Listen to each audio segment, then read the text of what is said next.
The mall was still lit when I arrived. That should have been my first warning. Most places shut down to a skeleton glow after closing. Emergency lights, a few storefront bulbs left on by mistake. But Westbrook Mall looked awake. Fluorescent lights hummed overhead. Escalators purred softly, cycling with no passengers. Mannequins stood dressed for customers who weren't coming. The parking lot was empty. Every single space. I parked near the employee entrance and checked my phone. No service. Not unusual, I told myself. Old concrete just means bad reception. Inside, the air smelled like cleaning chemicals and something else beneath it. Old food, dust, and copper. A man waited at the security desk. He was already wearing his jacket, name patch torn halfway off, like he'd tried to remove it and failed. His eyes flicked up when he saw me, then back down to the clipboard in his hands. "You the new guy?" he asked.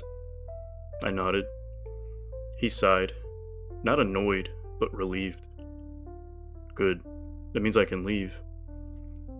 He slid the clipboard toward me. A single stapled packet sat on top. Nightshift rules. Read before beginning patrol. I laughed, a short, nervous sound. This some kind of joke? He didn't smile. "Read them," he said. "All of them. Follow them exactly." I flipped to the first page. There were 12 rules. Typed. No letterhead and no signature. Just rules. Rule 1. Do not enter the mall before 11:55 p.m. If you arrive early, wait in your car. I checked the time. It was 11:58. The man nodded, satisfied. "Good. You didn't break the first one." "Why would that—" "Rule 2, he said, already backing away. "Rule 2. Once inside, do not leave until 6 a.m. No exceptions." The employee door slammed shut behind him. The lock clicked. I was alone now. I tried the radio and got nothing but static. I tried my phone again, and it was still dead. I told myself it was just a hazing thing. Mall security had a high turnover. This was probably just how they scared off the weak ones. Still, my fingers shook as I turned the page. Rule 3. Begin your patrol at the food court. Walk clockwise, never reverse direction. The food court was on the far end of the mall. As I walked, my footsteps echoed too loudly, like the building was amplifying every sound. Stores passed by in a blur. Clothing racks frozen mid-browse. Kiosks stocked with phone cases for phones no one would buy. The food court lights flickered when I stepped in. Every chair was stacked, except for one. A single plastic chair sat pulled out from a table, facing the hallway I had entered from. I didn't sit. Rule 4. If you see a person sitting alone after midnight, do not approach. They are not lost. I kept walking. Behind me, plastic scraped softly against tile, but I didn't turn around. My watch ticked loudly in the silence. Midnight passed without ceremony. But the rules grew stranger as I read them. Rule 5. At 12:30 a.m., the music will start playing. Do not attempt to turn it off. Sure enough, speakers crackled to life. It was mall music. Soft, cheerful, but wrong. The kind meant to soothe shoppers, stretched thin by empty halls. Lyrics echoed where laughter should have been. Rule 6. Do not enter any store with its lights off if you can hear breathing inside. I passed by a darkened shoe store. Something exhaled slowly behind the glass. I just walked faster. At 1:15, I reached the escalators. They were moving now. Up, down, empty. Rule 7. If the escalators stop while you are on your patrol, hide. I didn't understand until they did. All at once, both escalators screeched to a halt. The music cut out. So did the lights. Every single one. Darkness swallowed the mall whole. From somewhere deep inside the building, something laughed. Not loud, not close, just enough to be heard.